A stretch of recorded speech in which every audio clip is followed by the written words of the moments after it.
In Sisense, dashboard management makes it easy to reuse components from different dashboards.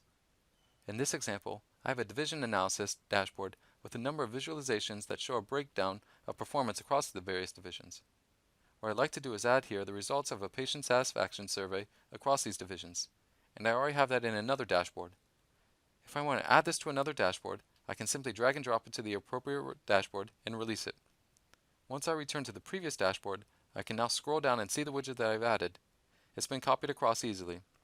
It is still connected to its dataset because we have widgets based on different datasets in the same dashboard. Note that this copies the widget to the other dashboard, but it still remains in its original widget as well.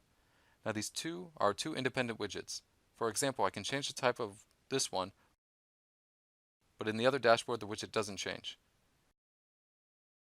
This makes it very easy to drag and drop various components from other dashboards and to reuse already existing work.